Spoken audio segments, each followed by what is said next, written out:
Welcome to the Heart Wide Open Wellness Podcast, where we explore therapy, Kundalini Yoga, and all things holistic wellness.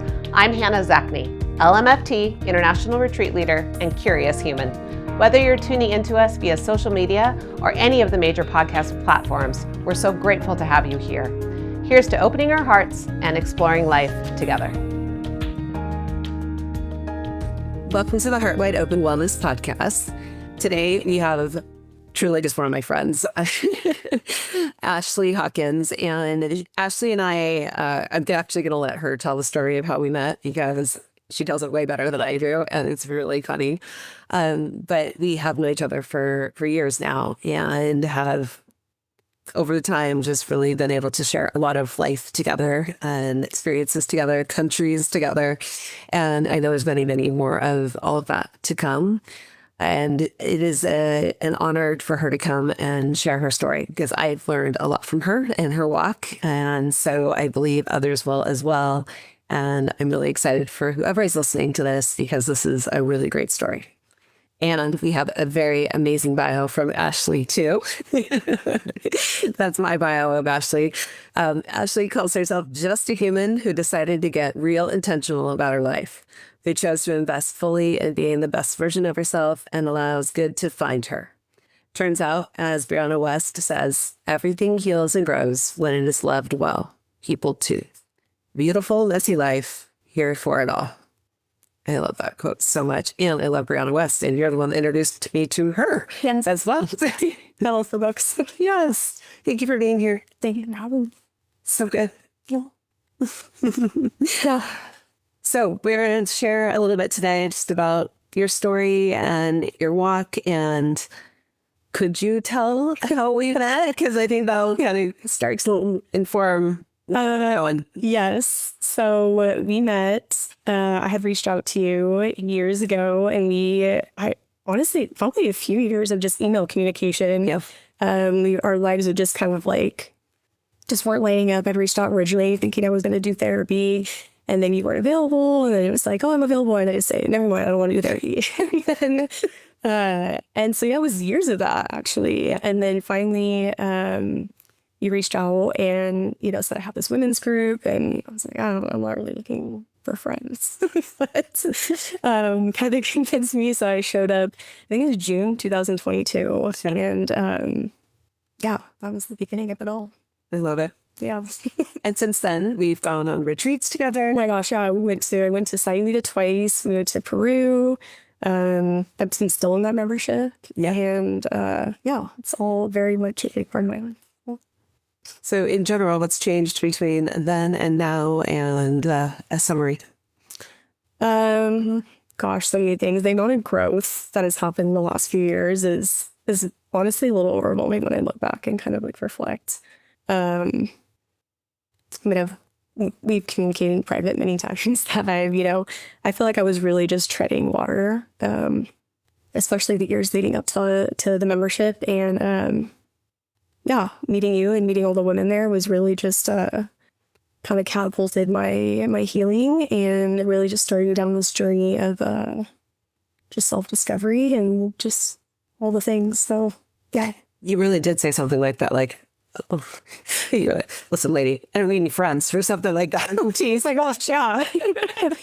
Well, I think because it was after I went to my first one, it was in June 2022, and I'll never forget, the title of it was, What If You Trusted Your Own Healing? Oh. And I showed up to it, and it was via Zoom, and I was like, you talked a lot about, trauma and my least favorite word, all the things, and I was like, oh my gosh, I don't want to. Yeah, it cuts off right after that, and you're like, I don't think this is for me. I literally texted you afterward, and I was like, I was like, yeah, let me know I can just cancel my membership. And I'm at work, and I looked down, Hannah Zachney's calling me. I was like, no. So I pick up the phone, and you're like, why not? I was like, I'm just not into it. It's not for me. And you're like, oh, what? And you kind of pushed back a little bit. And I was like, look, lady, I created a bubble. I feel good in my bubble. I don't want to leave the bubble. And you paused, and where you were just yeah, but you're just living in a bubble. I was like, whatever, I'll see you next week. So next week has been nice 3 years. So how long? Yeah. I love that. True story. It is a true story. Yeah. Yeah. And I think that we've had a special connection because there is something about you that I have felt that like magnetized to like, wait, don't go. Like, and that's not how I am with all people, just, but it has felt very appropriate and natural to, come on, what are we doing? Come up. Yeah. And I've quit a few times. yeah, yes, yes. Her words. Yes, you have. And could you speak to that? Like what was going on inside of you when you wanted to quit? And then, yeah. And then how's that? Because we all do this to some degree. Yeah. Things overwhelmed, we're peace out. I need to backpedal here. But you don't do that as often. And you talk yourself out of it more and you remind yourself of other things. And what have you learned in that process and what's been helpful for you to be able to do that more? I think I led with a lot of fear. I think when enough bad things happen, you kind of are trying to anticipate the next bad thing. Mm-hmm. And so I was constantly scanning for like, well, if I do this, what's the potential to go wrong? So if I just don't do it, then I don't have to worry about trying to like anticipate something bad. I think part of like growth and healing is giving your system a chance to experience good. And so the more I experienced that, the more I craved it, the more I wanted more. And the more I trusted that like things are good and good things are coming for me. So yeah. What felt good? Like what were the first areas of goodness that you allowed yourself to feel? Because that's receiving it. Goodness is, I mean, I still work on that. And I think it's a lifelong thing. So what were the first kind of touch points that you let yourself feel? Joy. Yeah, I know. So I met you in June. I quit the next week. And then, Well, getting old, that's always and then you were like, hey, I'm doing this, Kundalini, which I'd never done yoga, grew up playing sports my whole life, never done any form of yoga, nothing, never even heard Kundalini.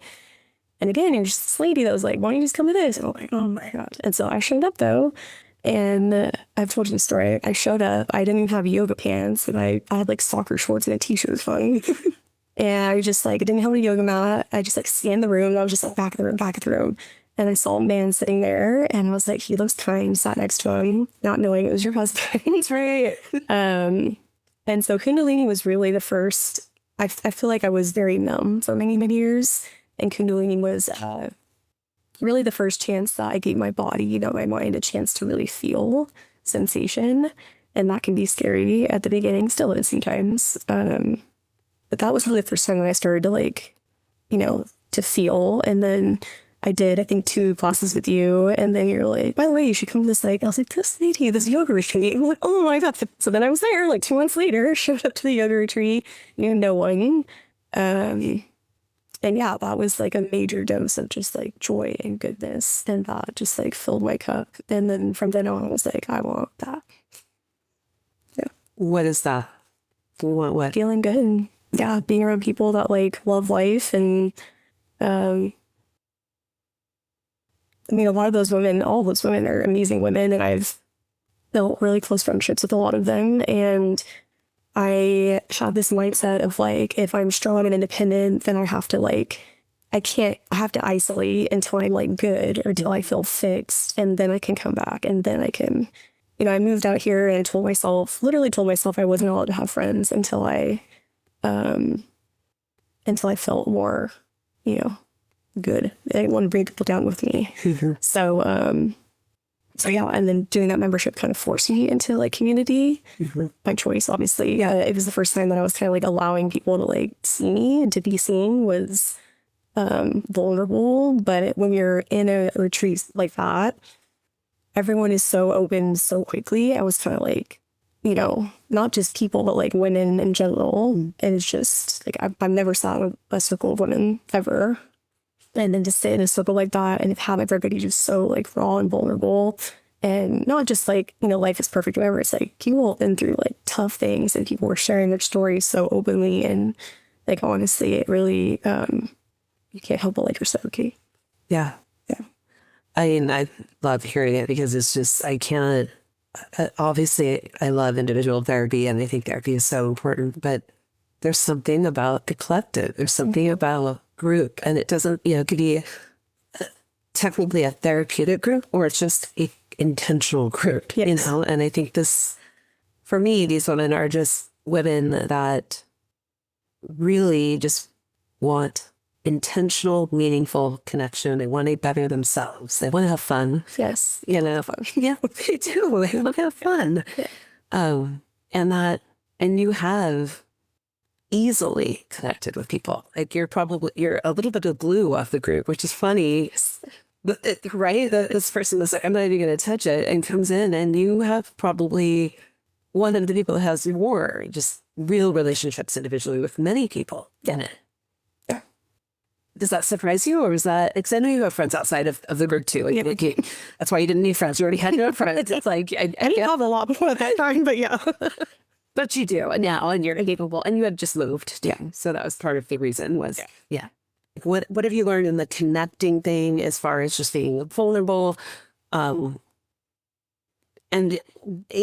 connecting to your body? I mean, there's a way that you open, like you've connected to people. You've connected to I guess I'm a pushy person. No, I know I'm not. But people that are wanting to love you, right? And wanting to have you around. Yeah. And rather than pushing that way, you are able to move towards that now. Yeah. Yeah, there's definitely a connection with body and mind and spirit. It's all connected, as we know. So my health journey has been a very long journey. And I think, I've shared this with you in private, but I went, probably a little over 10 years ago, I was essentially bedridden. I could barely hold a toothbrush. I was like in extreme pain and all these things. So I had done all these things. I went on a super strict diet. It helped my autoimmune disease a lot, but I still was at this I can do better. Mm-hmm. And so a couple of years ago, I just got really intentional about maybe there's something more to I'm taking supplements, I'm doing the diet, I'm doing exercise, but I still feel awful. And so finally that was what started the catalyst of all this was maybe I need to actually put in real effort and the lifestyle change or yeah. But mind and emotion too, not just the physical and this and that. So I already lost your question, but yeah. Yeah, we'll go back to the body. So I think that is something that I love that Kundalini yoga have that effect on you. And I think it has that effect on a lot of people. I think, there's often people that come to the retreat now you've been around for a class here and there, a retreat here and there. And always there's a good number of people who have never done Kundalini before, or just come to some 7 days of a yoga thing. And they're like, I've done it once for none, right? And they end up having just profound experiences and the ability to kind of be with themselves, I think, in a new way. And it does regulate your nervous system, and then you can breathe in a different way. You can feel maybe on the things that you have kind of pushed down. They come up in a way that it's manageable, more manageable. And this isn't a promotion. I mean, it is a promotional Kundalini because it's amazing, but it's also just stating what happens, right? It's just that's what happens. And particularly with our talks tonight, with love, because I think, women specifically, I hear this, and I think this is men too, but women, if I would let myself feel everything that was going to come up, I would never be able to put myself back together. Or I don't have time and space in my life to let all that come up, because there's this kind of belief that if it all comes up, then I won't know how to handle it, or it'll be too much, or it's going to take me out, or something like that. I'm imagining, so Philip, question is, was that how it was? And then what do you know now about letting your body do what it does to feel what it feels? I think I was really good at thinking. Yeah, thinking and feeling. Yeah. If you're overthinking, you're doing a lot of underfeeling, as the saying goes. So that's kind of, I used to really despise that saying of you just have to feel it to heal it. Because I would sit there and be like, I'm feeling it. I've cried, I've done but it's I was thinking about it. Yes, I cried, but I was thinking about crying and thinking about the story as to why I was feeling sad. I wasn't feeling the grief. Mm-hmm. And so Kundalini was the first time that it allows you to take your brain out of things. Mm-hmm. And you might have a busy brain at the beginning, but everybody will say this. There's just something about it. It's just, you just have to experience it to do it.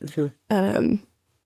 but yeah, it brings up sensation. And sensation is something that's been a big part of my life. To just allow myself to feel sensation can feel really scary, especially if you've been numb for a long time.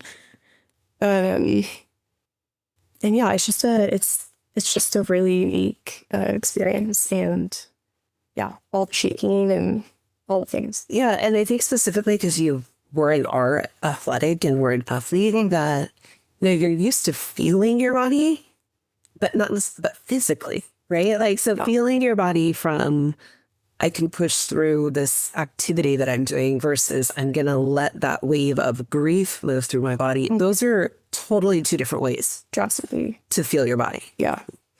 Yeah. And I didn't know that until like recently. So I did grow up an athlete. I played soccer, 7 days a week. I was on a travel team. So I knew how to feel, but we were also, it was like drilled into us to push through pain. Right. I played through broken bones. I played through, exhaustion, like all the things. And that's like, I started asking myself, what I know I can push through. Like, I know that. I know my body is capable of pushing through a lot. The question I ask myself now is, what does my body need? Yeah, it's a right choice to push through in this circumstance. Like, I know I'm capable of that. So let's just like take that out of the equation. Like, I'm strong. I got it. Yeah. That's like, okay, what to a fault maybe, right? Yeah. So, yeah.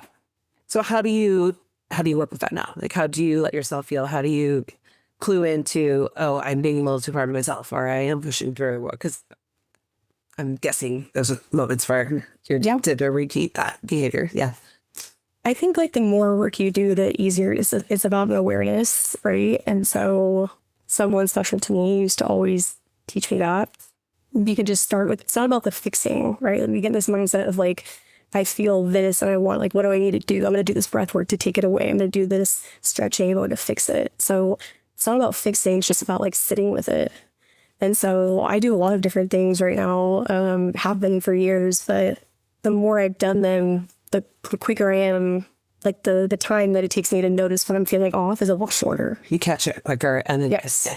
So, I mean, Kundalini is one of them. I do like intuitive movement. So sometimes I'll literally just put on headphones, put on a song that's just like beats, and then just like kind of dance around my house. I'll like intentionally shake my body.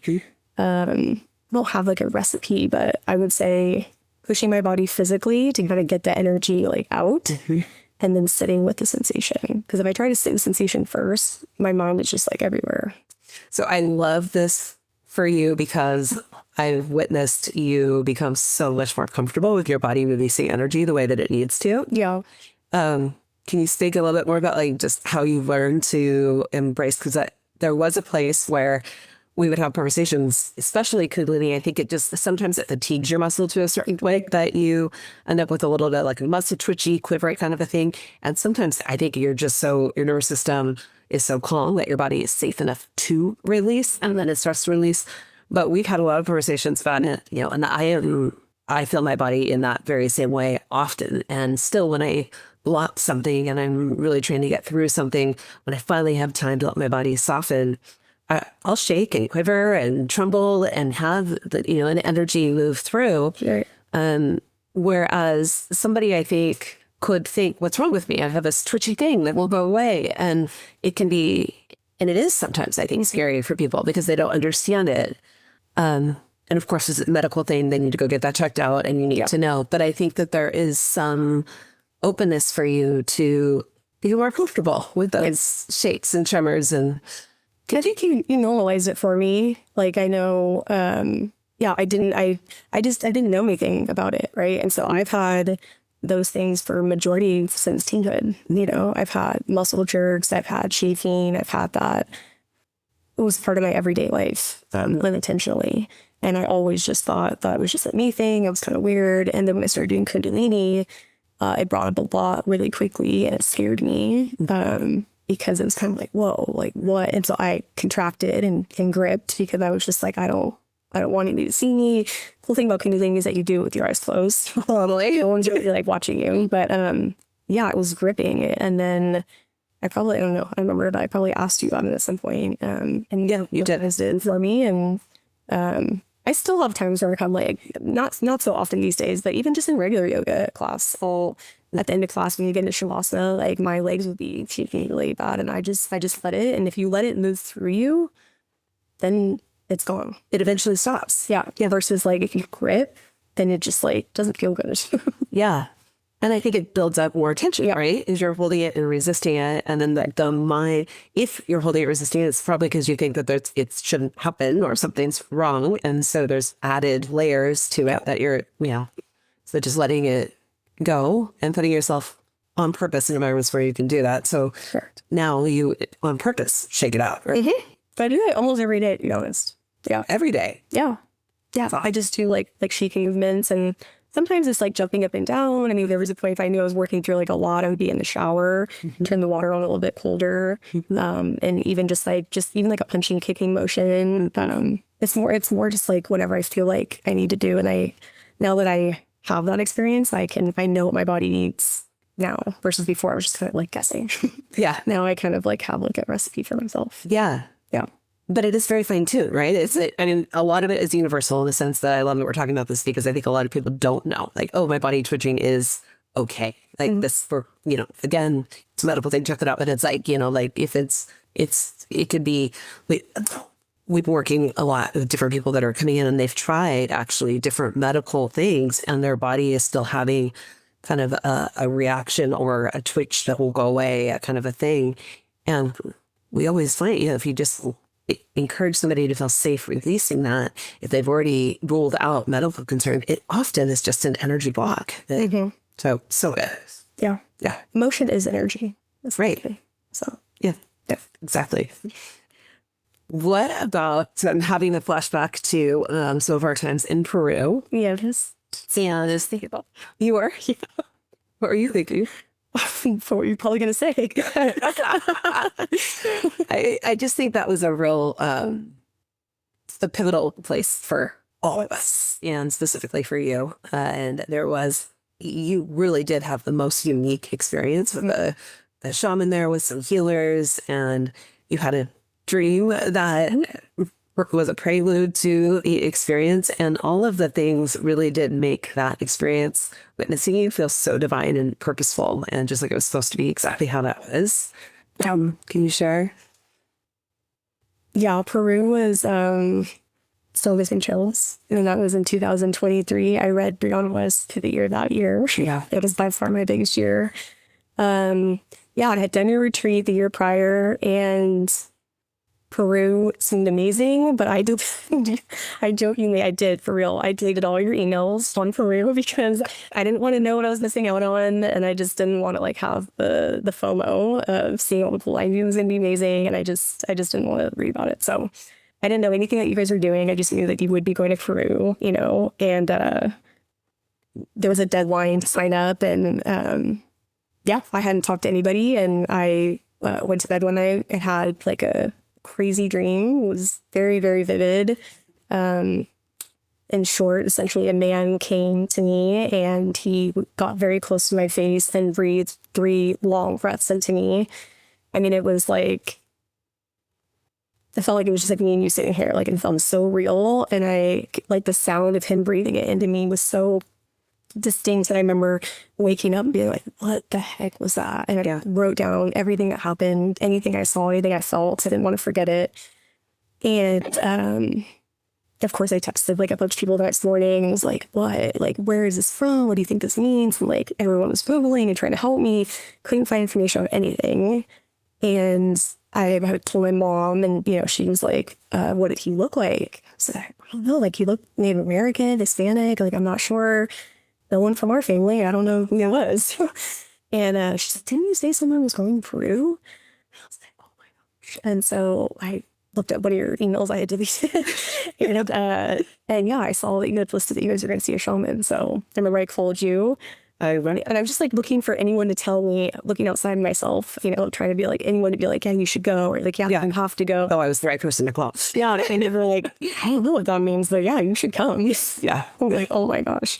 And so we saw a shaman there, and he did his whole ceremony, and he breathed 3 breaths into us. And it was just like one of those crazy, there's only like a couple people on the trip that knew about that dream, you being one of them. And I remember people looking over me like, oh my gosh. So Well, the kickoff ceremony had those like three friends, and the shaman, even just how you connected was just divine. I mean, like there was just, and nobody else had those experiences. Like you got, you were just meant to have those almost like special treatment in a sense. Yeah, I did. I ended up getting a one-on-one with the shaman, which was, I felt extremely grateful for that because that was not really an option, but I was trying to be open and practice. And so I shared what my dream was because I just was like, it's just so weird.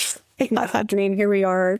And so I ended up meeting with the shaman one-on-one and had a whole experience. And so it was just, yeah. And it was one of those moments, like we were in a small room and Silverio was in the room, which is our guide. And the shaman didn't speak. Who you also very much connected with. Adore him, still talk to him. Yeah. Texted with him yesterday. Oh. And yeah, I remember like a distinct moment that the shaman came in. He didn't speak English. He speaks Quechua, so there was no way to communicate besides through Silverio. And he said, you know, he's going to pray for you now. And this is like 7 a.m., by the way. You guys are out practicing yoga. I'm just like in a room with two guys I don't know, like in my pajamas. Yes. He's like, I thought I was supposed to sit. He's like, no, go stand. So I'm standing in the middle of the room by myself, like my hand. He's like, take your hands out of your pockets. I was like, oh my God. And it was just I've never felt as raw as a human ever. And he said, you know, he's going to pray for you now. And I just felt this, like, this is it, actually. Like, if you want something, you ask for it, like, right now. Like, right now. And so I was like, I was like, can I ask him for something, like, specifically? And he said, yeah. And so I'd never named my experiences in the past. And I was like, this is it. Like, if you're going to ask for something, you have to name it and you have to ask for it right now. Like, you can't miss the moment, you know?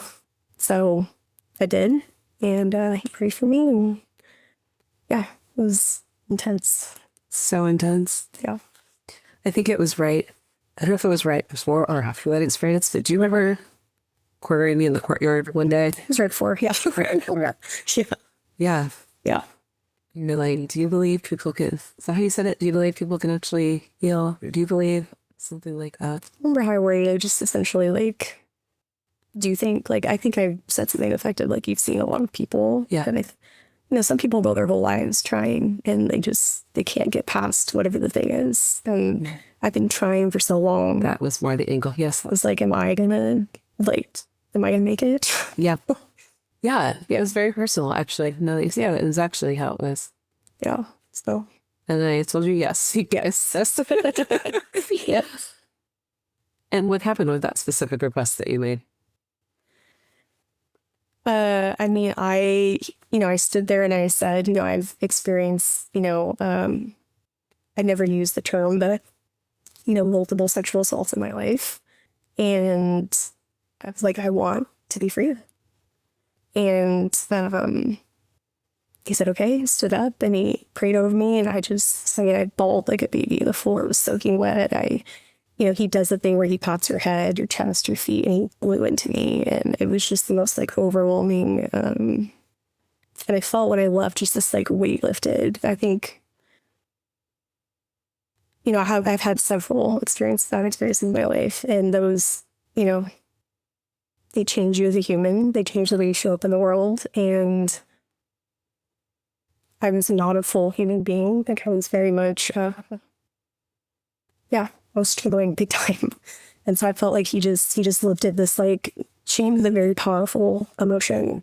And I carried a lot of shame for a lot of my life. And when I left, I just felt like I left it in that room. And yeah. I'm just so happy for you that you have that. And they were available to it. Yes. But you very much were. Yeah.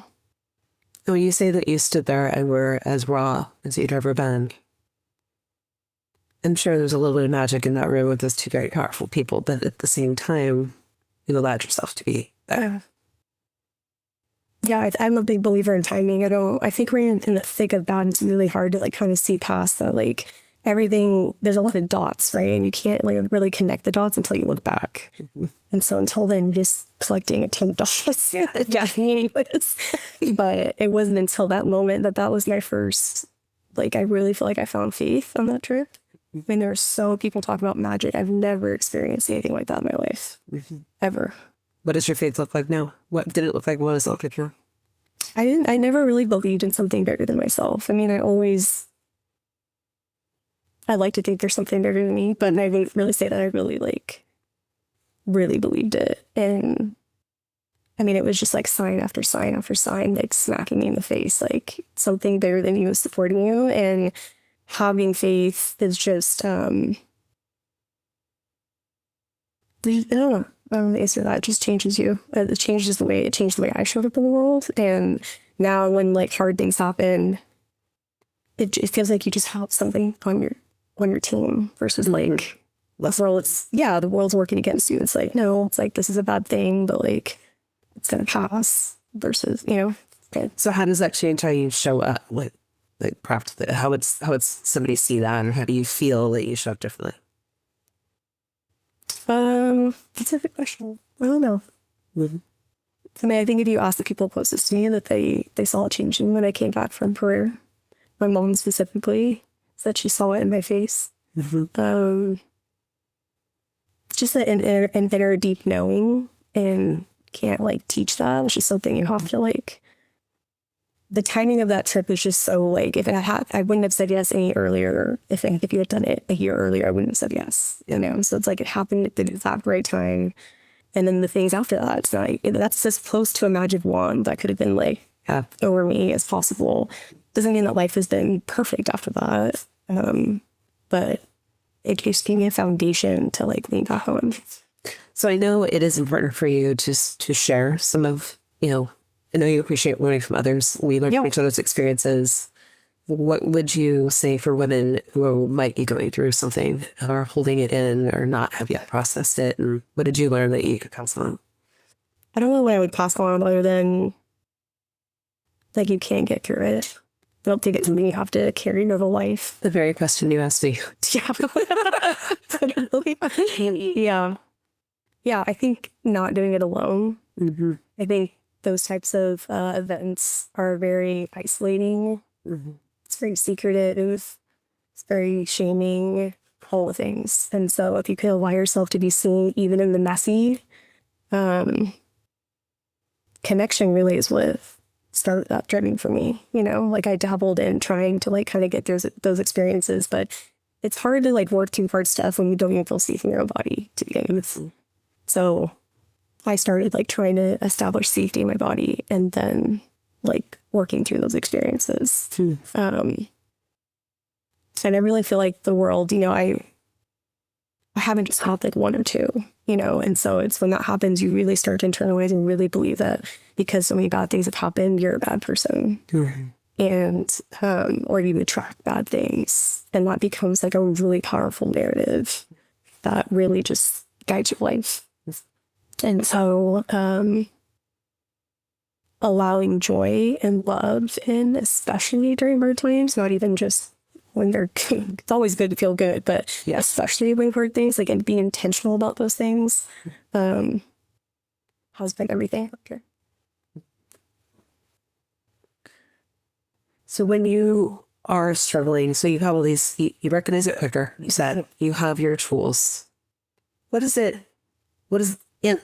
and I would add, as much as you're adding community, which I agree, I think that's, it's a huge, beautiful solve, is that beautiful friendship. And you do let people in. You don't just do surface friendship. You let people in, yet you also value your alone time. Mm-hmm. So what have you learned a little bit about navigating that as far as, and this is hard for people, I need social, but I also need to go regroup and align myself to myself. And how do you manage that balance and how do you navigate that? And then additionally, double questions, like when you're might be in a moment of feeling that shame could slip in, like how do you deal with either coming towards people or away from people with that? I do value my alone time. I think like a lot of people, I've been cold sensitive for a lot of my life. Even just loud places, noises have always bothered me since I was a kid. My mom used to always tell the story that I would like pick me up from preschool and they'd say, "Oh, she didn't want to participate today." And she's like, "Fine." It's like I was finger painting. It's like I was always kind of like sensory, like not into it. So yeah, I mean, I will sometimes come home and literally just turn off the lights and just like, I think we just have so much input at a time, right? Even good stuff. This is input, right? And so giving yourself a chance and your body a chance to just like have nothing, like, so just give it space to like breathe. Because even just like music in the car, that's input, So if you can just like sit in silence, that's really hard to do for a lot of people, including myself. But I've gotten a lot more, I crave it now because I know that like it's a recharge for me. And the more I do that, the more I can show up for not just myself, but the people I love the most in the way that I want. Yeah. Well, and I think you create more and more opportunities for, like, you do activities by yourself in nature. You spend time just enjoying plants now. Yes. Plant lady. Plant lady. Yeah, I do. I think it's, sometimes I go on a hike alone. Sometimes I do with friends. Sometimes I go to yoga alone. Sometimes I know I'm meeting up with a friend there. So it's just a balance and giving myself okay to say no. Like, if I have plans this weekend that I'm not feeling, you can change your mind at any point. If you commit yourself and the day of you're like feeling exhausted, then honor that and say, whatever you need to. But when did you learn to honor that? Because this is one boundary that women don't recognize is actually, and then too, but this is predominantly women struggle with this. It's okay to change your mind. Right. Like that's a boundary you can set. I know I felt like I was doing that. Now I don't. Like and this applies all over the place, right? So, yeah. I mean, I think I have amazing friends. And so not one time have I asked that of my friends. I would want them to do the same thing with me. Right. Like, if you're not feeling it, I wouldn't want you to push yourself just for the sake of showing up.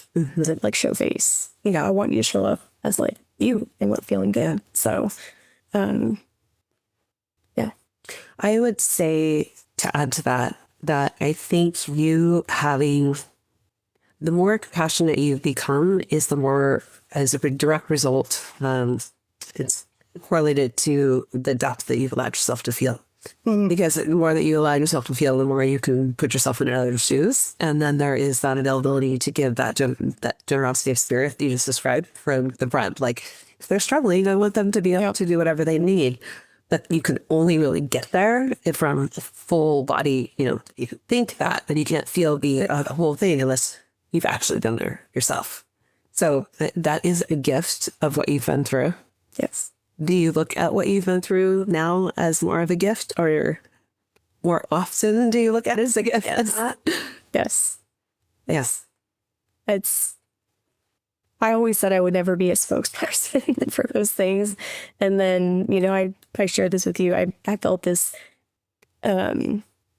saying all year, share your story. And I was like, no, because I'm pretty private. And then I didn't tell anybody, including you. And then you asked about this. And so, yeah, it's important because I look back at like the pivotal moments for me. And a lot of those were people sharing their stories. And I'm not always, I have a hard time putting words together to my experience sometimes. But yeah, it's important. And self-compassion is a key player in everything. Like it's something I still struggle with. I think a lot of people do, but you have to. Like, you just have to. You do, but you don't. Yeah. Choose to. Joy is a choice, self-compassion, everything's a choice. And the more I realize that I do have a choice in it, it's kind of like, your thoughts can tell you a lot of lies sometimes, right? And so it's like, hang on to those and you kind of just like take yourself out and try to be a witness. It's a lot easier to offer self-compassion when you're feeling ick. Yeah. Yeah. I think I'm really grateful that you've shared your story for so many reasons. Mostly because it's a testament to you healing, and I'm happy that you are feeling joy. Just as your fact, it just makes me happy because you're able to, right? And that just speaks so many volumes. And then that it could help people, which, well, this just win, right? Why I specifically love your story is I just really, and this, I remember the back and forth of those calls. I remember the back and forth. If I want to come, I don't want to come. I want to do this. Don't want to do this. And, those, we're kind of laughing, but it was a lot. A long time. And like, you're not exaggerating when it was years where we have this kind of like phone call tag game. And so it would see your name and I didn't even know who you were for the longest time, right? It was Ashley girl. It just keeps calling. And then she disappears, you know? And then so it was this like thing. But I think for me, what was always, even before talking and knowing and meeting you physically, there was something in you that was seeking something, right? Like there was something in you that just wanted to move through whatever it was, to learn whatever you needed to learn, to process it. I mean, like there was, whether or not, you know, I and whatever those things were going to be the answer, you were going to find it because you kept reaching out, you know? Yeah. I wanted more. I just wanted more. Like I just knew like I felt okay. And but it was like, I want to settle for like, okay. I really wanted to have the full like human experience. Which I'm sure many times made it equally positive because there's like hope or desire to get through, motivation to get through. Then probably worse because when you don't feel good and you want more, like it makes it equally challenging. Yeah. Yeah. And I had created a very safe bubble. And so I felt good in it. And then, but it's like, you know, you have to be, sometimes growth is a little uncomfortable. Can you describe the bubble? Because I think this is helpful for people that are like, am I in a bubble? Also, if they are in a bubble, well, bubbles I'm sure can look different, but like if that, I kind of want to just point out the possibility that I've seen in you. Like, yeah.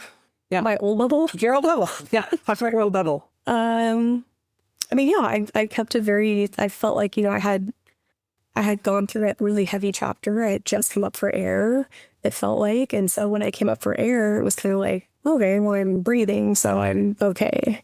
And, but when you've been struggling for so long, air is like everything, you know? Yeah. And so I thought that was good. You know, I did my everyday life. I went to work. I have my family. I have, you know, I had a couple friends. I moved out here. I knew nobody, so I had 0 friends. It was just a very, very, you know, I keep feeling like this because it was very small, but I needed small at that time because anything outside of that felt too big and too overwhelming for my system. And, again, yeah, it's like it's hard to see good things when they come to you. If you've experienced too much bad, then you almost can see a good thing when it's coming, you know? But yeah, I felt this, I don't really have like a word for it other than I woke up.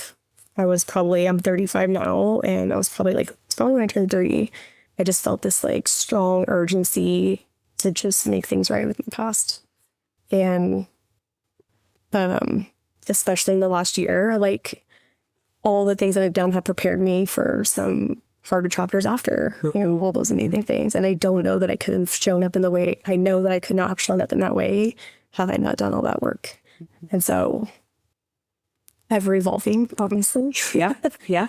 But yeah, it all happened in the time that it was supposed to, for sure. That's so good. Thank you for explaining that. Yeah, it is helpful. I always just wish people could like see like how I'm seeing it, just the transformation. I mean, it's really a transformation. So when you say, I'm not good to see it on my face, or when I think that is what I see too. There's just a glow, an aura about you that is available. And yeah, like your light shines now. And I think it always did, but maybe you just let it go now. Like, yeah. Yeah.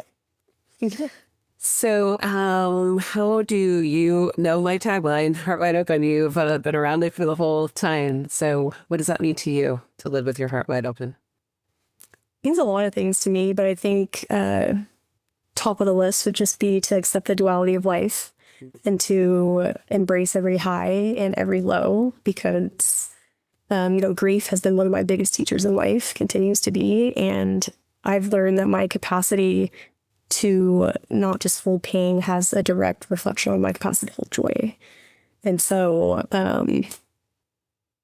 life is a huge spectrum, and I want to be able to enjoy everything in between on either side. And don't get to pick and choose, unfortunately. Yeah, you don't. So yeah, just the duality of like letting yourself have a full experience of this. I think it's the bones of gratitude too, right? When you can be grateful for all of it because it leads you here. It's like, Yes. okay, maybe I can just hold it all and be grateful for it all in one big, messy, whatever it is. Beautifully messy. Beautifully messy. Is there anything left that you think would be useful or just on your heart to share today? No. No. If you have a specific question, you can't think of. That's it. Yeah, not even a specific question. Yes. Thank you for sharing your story. Thank you for being my friend. Love it. Love you. Thank you for joining us on the Heart Wide Open Wellness Podcast. We appreciate your time, energy, and attention. Whether you're watching or listening, please remember to follow us on Facebook, Instagram, TikTok, Apple Podcasts, Spotify, iHeartRadio, and YouTube. Stay up to date with us at heartwideopenwellness.com so you don't miss any upcoming events, offerings, or retreats. Until next time, keep your heart wide open.